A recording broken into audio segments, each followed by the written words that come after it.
Boa tarde, estamos no ar com mais um programa OAB na TV. Gostaria de cumprimentar a todos os advogados e advogadas que nos assistem e sempre nos prestigiam com a sua adorada audiência e também os nossos telespectadores. No programa de hoje, o titular deste programa, o apresentador Dr. Gustavo Coraini, teve compromissos inadiáveis e pediu que eu fizesse a apresentação do programa. Eu sou Paula Mangialar, do Catelli de Maio, advogada na comarca de Marília, e vou fazer o programa com vocês hoje com a presença de um convidado ilustre.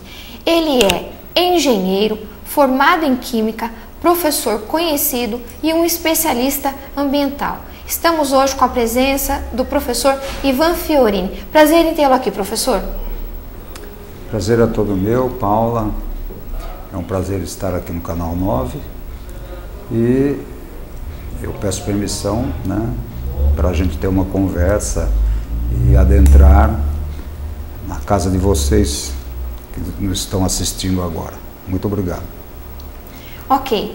Para o programa de hoje, nós selecionamos um assunto que é pouco conhecido dos brasileiros e eu acredito que seja do interesse de todos nós e, por envolver problemas da nossa cidade, hoje falaremos de pequenos aspectos, mas fundamentais da Lei de Saneamento Básico Nacional, a Lei 11.445/2007. É uma lei que pouquíssimas pessoas conhecem, mas ela tem uma importância grandiosa não só no nosso país, mas com relação ao estado de São Paulo e principalmente com relação à cidade de Marília, onde nós vivemos. Então eu gostaria de começar já perguntando para o professor Ivan a seguinte questão. A Lei de Saneamento Básico, a Lei Federal de Saneamento Básico, ela tem uma parte principiológica muito rica. E dentro dos vários princípios que ela elencou como fundamentais e norteadores de toda a construção para a elaboração do saneamento básico, ela elegeu os temas como abastecimento de água, esgotamento sanitário, limpeza urbana e manejo dos resíduos sólidos e ordenou que o tratamento desses princípios seja feito de melhor forma a atender à saúde pública e a preservar o meio ambiente. Professor Ivan, você acha que a lei de saneamento básico está sendo cumprida na cidade de Marília?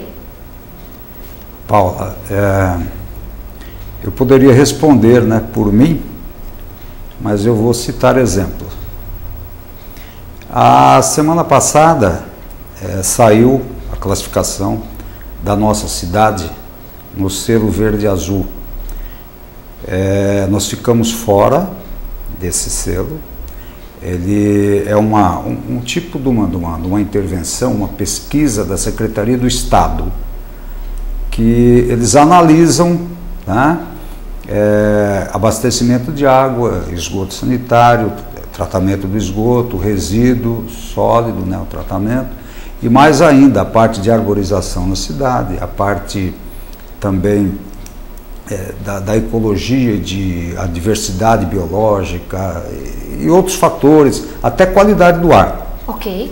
Bom, então, respondendo a sua pergunta, Marília ficou em 182º lugar.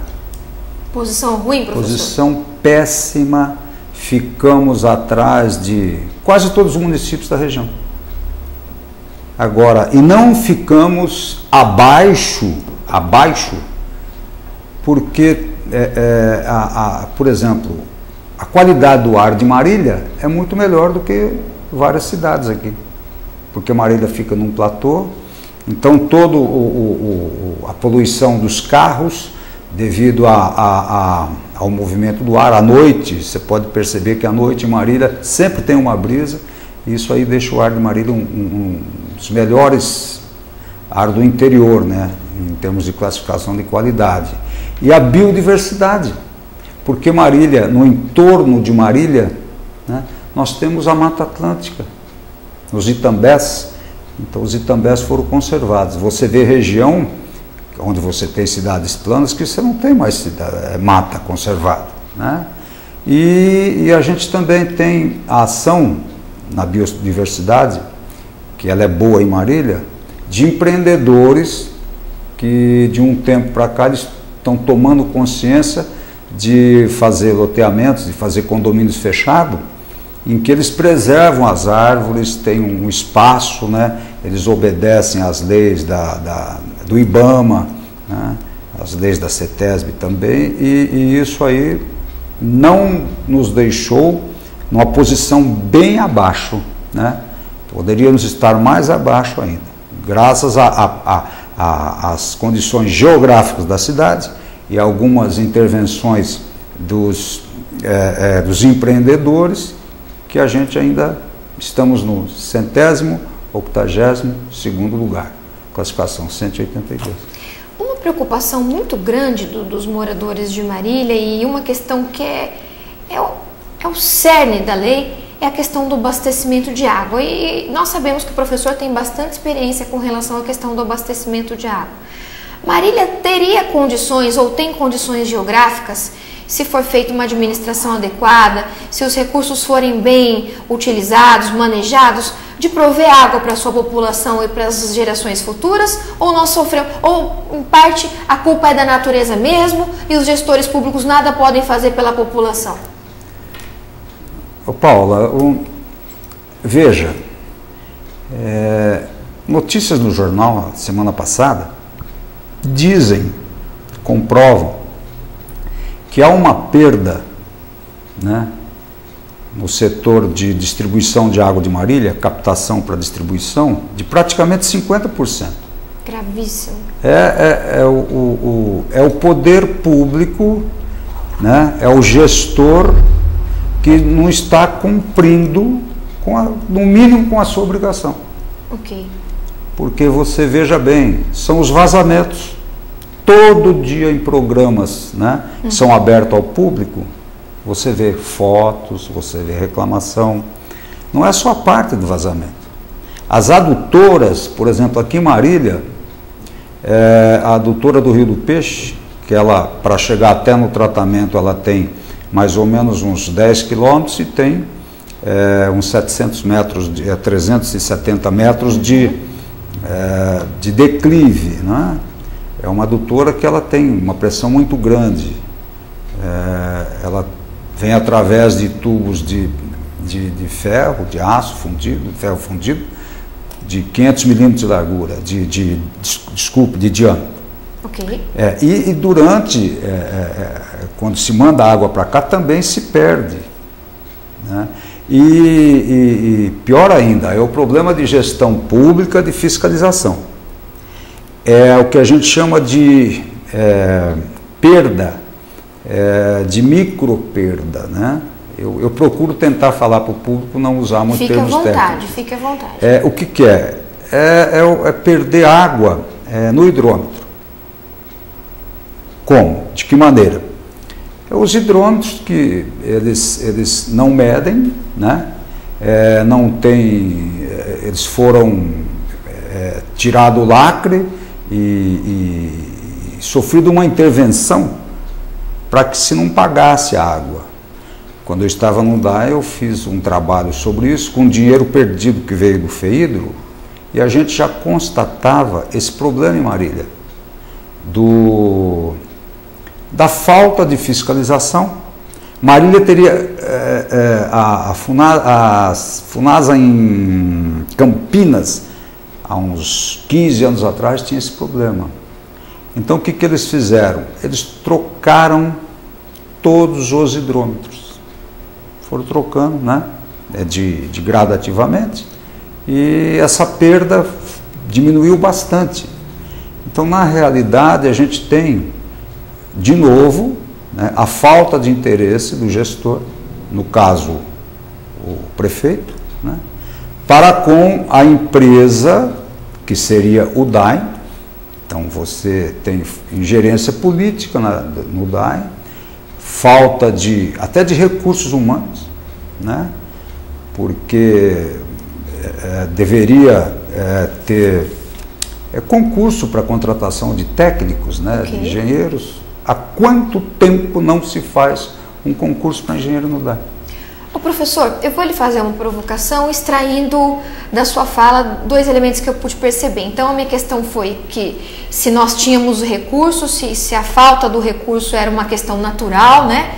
Uma questão geológica, uma questão do dimensionamento hídrico, de como Marília estaria abastecido naturalmente pelo recurso água, ou se o problema estaria mais com as nossas autoridades, com o poder público, em não realizar o manejo adequado, as políticas adequadas. Aí você trouxe duas situações, né? A questão do poder público deficiente na sua atuação com relação a esse recurso tão precioso, e também alguns casos onde o consumidor não deveria fazer isso, mas o usuário do serviço, ele de algum modo ele mexe no hidrômetro, e aí haveria essa perda também de arrecadação por parte da nossa autarquia, né, do DAE, e faltando recursos para o restante da população, prejudicando toda a população, né? Aí eu lhe pergunto, dentro da lei de diretrizes para o saneamento básico, ela tem um ponto fundamental que diz respeito ao direito do usuário do serviço em ter a sua medição feita de maneira adequada.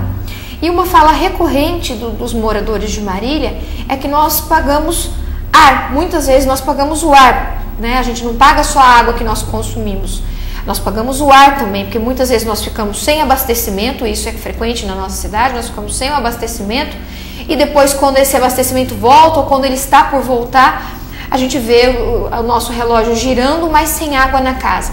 O que o professor poderia falar desse problema também, que eu acho que é muito mais grave? A gente pode colocar, por exemplo, que o consumidor que adultera o hidrômetro, ele é uma parcela pequena, né? Nosso povo marilhense, de modo geral, um povo ordeiro, um povo honesto, paga pela água que consome, paga pela água desperdiçada, como o professor também fez aqui o alerta, e são dados mesmo conhecidos da população.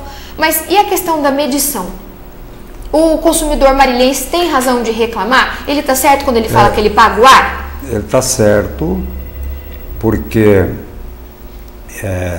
quase que 90% da distribuição de água em Marília, ela é feita por pressão. É a motobomba que manda a água. Quando acontece uma intervenção na rede, é evidente, tem que se cortar a água da rede, né, para poder fazer a intervenção, para evitar que continue o vazamento durante a intervenção.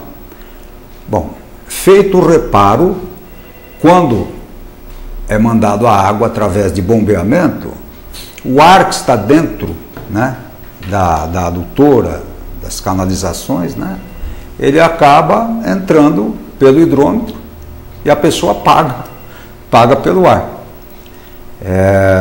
Existem aparelhos, válvulas, que inclusive elas podem ser colocadas até nas redes onde tem esse problema, ou então na entrada do hidrômetro, que aí ela evita que o ar venha a ser cobrado. Eu já tinha ouvido falar, então agora o professor esclareceu também essa situação, de que existem equipamentos como se fossem suspiros, né, professor? Isso, não sei se é errado falar assim, colocados na própria rede, assim, pela administração, pela empresa que cuida do fornecimento de água para a população, para que se evitasse, para que fizesse o escoamento desse ar e ele não fosse direto para a casa dos consumidores, né? Não tivesse que ser pago pelos consumidores, o que é uma injustiça, além de ofender a legislação do consumidor, porque o consumidor só pode pagar por aquilo que ele realmente consome. Paula, pode falar. Não, desculpe. Pois não, pode falar, você tem a preferência. Tem um processo sobre todo esse problema existente no DAE, que ele começou em 2009, ok. Né? Me parece que o doutor Santana, que é responsável por ele, e dia 17 agora vai ter a primeira audiência. É sobre tudo que tem de errado no DAE. Desde o fornecimento de água, né, a captação, tratamento de esgoto. E tem um plano diretor feito em 2010 que ele não está sendo seguido. Na captação de água diz o seguinte: só devemos furar poço, né, esses poços profundos, no aquífero Guarani, ou seja, furar poços que tenham profundidade de 1.200 metros, que dão aproximadamente 300 metros cúbicos por hora de água, né? E não furar poços, esses pocinhos que dão 2, 5, 6, 10 metros cúbicos, poços de 100, 120 metros, que seria no aquífero Bauru, Por quê? Porque esses pocinhos estão fadados a secar, porque em Marília é a parte da água da chuva que não tem uma lei, não tem um programa para que se contenha essa água para que se infiltre no solo, né? Então os poços estão fadados a secar, como já aconteceu com vários, ou então eles estão condenados, esses poços superficiais, a ser contaminados com nitrato, que é uma substância que ela vem do esgoto, por exemplo, que vaza, né? Então esse processo que vai ter, vai ser discutido tudo isso. Ok, que boa notícia, né? Que nós temos a movimentação do Ministério Público na nossa cidade para cuidar dessas questões. Um advogado, ele não quer se identificar, ele manda um abraço para o professor e faz a seguinte pergunta: professor Ivan, o DAIM, bem administrado, ele é uma empresa, é uma autarquia, né? Um órgão para a cidade? O certo é, o termo jurídico, ele é uma autarquia, mas a população fala como empresa, como o leigo, ele é uma entidade que trabalha para a população, que pode ser economicamente viável, e ele é autossuficiente se bem administrado? Essa é a pergunta do advogado que nos assiste. Veja, temos como exemplo Rio Preto, São Carlos, são empresas, né, que dão lucro. E o problema não é a empresa dar lucro, é prestar serviço eficiente para a população. Veja, se o DAIM está com quase 50% de perdas, é só atuar primeiramente sobre as perdas. Okay. Não precisamos nem captar mais água. Nós temos metade da água que está sendo perdida por falta de administração. Então, outra coisa, o DAIM como uma empresa, ela pode, por exemplo, sempre o BNDES, sempre o FEIDRO, o Ministério da Cidade, o PAC, sempre vai emprestar dinheiro para o DAIM. Por quê? O DAIM, vamos pensar como empresa. Aqui em Marília, o DAIM não tem concorrência. Não existe outra empresa concorrente do DAIM. Que eu saiba, só existe uma empresa que vende água para o DAIM, que é a Águas de Marília, que o ano que vem, né, esse regime de comodato por 20 anos, esse poço, ele vai voltar ao DAIM, né, que foi um contrato. Caso diferente do que estavam querendo fazer com o DAIM. Fazer uma concessão do DAIM para uma empresa que durasse 35 anos, né, com direito a mais 35 anos. Eles estavam querendo emprestar o DAIM, né, por 70 anos. Agora, o imbróglio nessa concessão não quer dizer que a gente, como técnico, seja contra a parceria público-privada. A parceria público-privada, em algumas cidades, em várias cidades, às vezes tem dado certo, né? Mas o tipo de parceria que estão querendo fazer em Marília, é isso que nós somos contra. Ela foi barrada agora, dia 5 passado, por quê? A população tem que saber, nós estamos aqui para informar. Porque uma das coisas, a empresa que ganhasse a concessão, ela teria que, já de imediato, doar 62 milhões e meio, não para o DAIM, mas para a prefeitura. Para a prefeitura. Como esse dinheiro não tinha especificidade aonde ia ser aplicado, é como se fosse um excesso de arrecadação. Excesso de arrecadação vai para onde? Vai para o gabinete do prefeito. Se tivesse saído a concessão do DAIM, hoje a administração teria 62 milhões e meio no gabinete para gastar da maneira que bem entendesse. Ou seja, hoje é ano político. Eles estariam gastando para fazer política. Por isso que, né, foi bloqueado essa concessão dia 5. Depois que a Sabesp entrou também com uma ação contra o edital de concorrência, por vários outros motivos. Mas o motivo principal foi esse. Ok, professor. Mais uma pergunta, esse tema é instigante, né?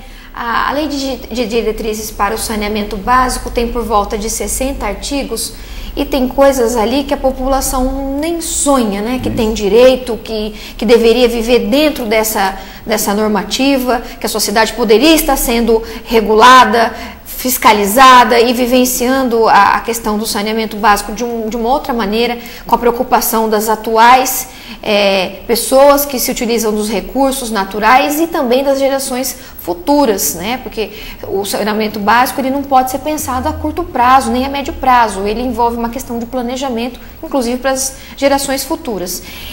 Uma peculiaridade da lei que as pessoas desconhecem é a preocupação da lei com os serviços de drenagem e manejo das águas pluviais. Para a gente encerrar, porque o nosso tempo é curto, infelizmente, mas eu prometo que a gente pode também fazer mais uma outra rodada, né, destacando outros aspectos da Lei de Diretrizes para Saneamento Básico, mas para a gente fechar esse nosso encontro de hoje, até para deixar um gostinho de quero mais para os nossos telespectadores, para levar os nossos advogados e as nossas advogadas que ainda não tiveram contato com essa lei, a pesquisar mais, a trabalhar com essa lei, fomentar a discussão perante a nossa cidade, né, com a população, com a sociedade civil organizada. O que a gente poderia falar? Marília tem alguma coisa já implementada com relação a serviço de drenagem e manejo de águas pluviais? Lembrando que a lei diz claramente que o meio ambiente deve ser protegido, o patrimônio público e inclusive o patrimônio particular das pessoas. Marília só tem as regras e normas da Secretaria do Planejamento. Só? Não, mas que eu conheço. Ok. Por exemplo, Garça tem uma lei, Bauru tem, Botucatu tem, para os condomínios, os loteamentos, eles têm a obrigação de reter a água da chuva, de qualquer maneira. Eu fiz até um projeto em Garça, para um condomínio lá, chama Santa Joana, que quando chove, aquela água intensa, você tem que reter a água para ela infiltrar no solo, okay, e soltá-la aos poucos. Porque o que acontece aqui em Marília? A água, qualquer chuva que dá em Marília, você vê aquela quantidade de água que desce, isso, dá erosão, todo o solo que é erodido aqui, para onde ele vai? Ele vai para os Itambés, e lá nos Itambés nós temos os riachos, né? Nós temos os córregos, e eles vão sendo gradativamente assoreados. Quer dizer, o que é assoreados? A terra que é tirada daqui, ela é levada e vai entupindo a calha do rio, enche de areia. O grande problema de captação de água no Rio do Peixe é a areia. Eles têm uma draga direto na entrada, okay, para retirar a areia. Essa sua fala nos alerta para uma coisa, a gente está pensando na questão das águas fazendo aquele estrago imediato, né, no patrimônio público, nas nossas ruas, no nosso patrimônio particular, mas ainda tem essa segunda consequência, que é o depósito desse rejeito, assorear então os nossos mananciais, os nossos... Isso, e você tem que reter essa água. Itápolis, por exemplo, é conhecida porque ela, o governo lá, o prefeito, ele fez uma campanha para reter a água da chuva já nas casas. Então eu vou dar um exemplo aqui, Marília, é muito fácil. Vamos pegar assim, de imediato aquele supermercado, o Taust aqui da Zona Sul. Eu olho aquele telhado do Taust e vejo assim, quando chove, o pé direito dele é de aproximadamente 5,5 metros, 6, ele poderia ter caixas na metade que a água da chuva, quando chovesse, fosse acolhida nessas caixas. Okay. E poderia usar essa água para lavar os banheiros, lavar o piso que eles sempre lavam, né? E evitaria que essa água fosse assim, jogada de uma maneira que ela fosse, além das enxurradas, desce a erosão. Então a gente pode começar a reter essa água nos próprios telhados da nossa casa, dos supermercados, dos estacionamentos. O poder público também, né, professor? Então, o poder público também. Agora, eu queria ir mais além, o que eu fico assim, eu queria falar um pouco mais com o público, né? Quando vocês recebem o IPTU, e diz que o dinheiro do seu IPTU foi usado para furar o poço, não sei onde, foi usado na obra de esgoto, foi usado... Isso é uma balela, isso é uma mentira. Porque não existe cidade, né, muito difícil hoje, que faça essas obras, que são obras vultuosas, que precisam de dinheiro, sem vir dinheiro de fora. O esgoto, por exemplo, em Marília, agora a segunda fase, que não aprontaram, é dinheiro a fundo perdido, que é o dinheiro do governo federal, é dinheiro do PAC, ligado ao Ministério da Cidade. Empreendimentos que foi feito aqui no DAE para fazer setorização, na época, eu fui buscar dinheiro a fundo perdido no FEIDRO, que é um órgão ligado ao governo do Estado. Então, não existe essas obras, né, como a arrecadação, a maior parte da arrecadação dos impostos está no governo federal, são obras que vêm, o dinheiro ele vem do governo federal. Então, às vezes eu pego o IPTU e atrás do IPTU está lá. O dinheiro do seu IPTU é usado, perfuraram não sei quantos poços, usado na captação disso, não precisa ser analisado, o povo precisa saber, tá? Que esse tipo de obra, se tiver técnicos, engenheiros que façam o projeto que vai para, por exemplo, para o Ministério da Cidade, para o Ministério do Meio Ambiente, até Ministério ligado à Saúde, o dinheiro vem, ele vem para o município, ele vem a fundo perdido, é como o dinheiro do esgoto. Infelizmente, o dinheiro que veio para a reeleição do esgoto aqui na nossa cidade, né, eu não sei o que aconteceu com esse dinheiro, porque a obra está inacabada. Agora estão contratando uma empresa para tomar conta lá da estação de tratamento de esgoto inacabada do Barbosa, estação de esgoto inacabada do Pombo, contratando segurança armada com armas letais para tomar conta daquilo, como se a população fosse invadir aquilo, fosse quebrar. Olha, professor, o valor aí de R$270 mil, está saindo empenho. Professor, você nos traz assim notícias, né, assim, de interesse da nossa sociedade, e nós precisaríamos realmente de mais 1 ou 2 programas para conversarmos e utilizarmos toda a sua sabedoria, né, a sua parte técnica. Então vai ficar aqui o convite. Né? A lei de diretrizes para o saneamento básico, ela deve ser levada a sério por todos nós, né? A população não pode viver desconhecendo uma legislação como essa. A população tem que se empoderar dessa legislação, tem que conhecer a lei para poder saber dos seus deveres e também poder exigir os seus direitos. Eu quero agradecer a sua presença. Essa conversa ficou com um gostinho de quero mais, né? A gente tem até outras perguntas aqui que tinham sido formuladas e que vão ficar para uma próxima etapa. Gostaria que o professor fizesse as suas considerações finais. A lei do saneamento, ela é curta e grossa. Água tratada, okay. A parte de esgoto tratado para a população, a parte de resíduo sólido, que seria resíduo em construção, e lixo, né? Okay. E com qualidade. Por quê? Para evitar, primeiro, problema de saúde. Né? Essas doenças hídricas, né, que vêm da água. E também a lei do saneamento, ela também fala do problema do solo e também do ar, da qualidade do ar também entra nisso. Então eu acho que, infelizmente, eu não preciso nem me colocar aqui que a própria população de Marília está sentindo, né? Infelizmente a qualidade da água de Marília vem diminuindo, né? Eles estão empurrando com a barriga. Eu fico até um pouco receoso se não se tomar providências, né? O que pode acontecer com o DAE.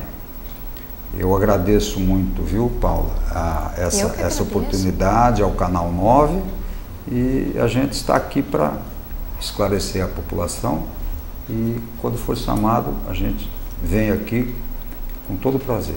Ok. Muito obrigado. Ok. Ok, olha, é um prazer receber o professor Ivan aqui, ele tem um conhecimento muito grande, não só técnico da sua formação acadêmica, mas ele tem um conhecimento prático também, por trabalhar diretamente com o assunto, né? Então, um profissional que agrega demais e sempre ficando esse papel.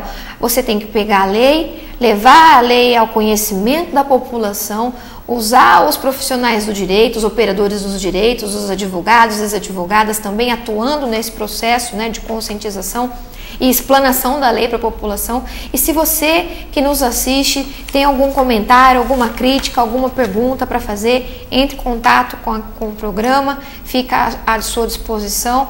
Eu agradeço, professor Ivan, com certeza voltará. A Lei de Diretrizes para o Saneamento Básico é uma lei espetacular. Ela precisa ser levada ao conhecimento da população, porque ela não pode ser daquelas leis que não pega, né? Nós não podemos ter na nossa cidade uma lei que não pega. A gente tem que acabar com essa cultura, a lei tem que ser efetivada no nosso município. Então, muito obrigada pela sua audiência, vocês que nos assistiram. No próximo programa, o Dr. Gustavo Coraini, o titular, já estará de volta. Fiquem todos com Deus e até a próxima oportunidade.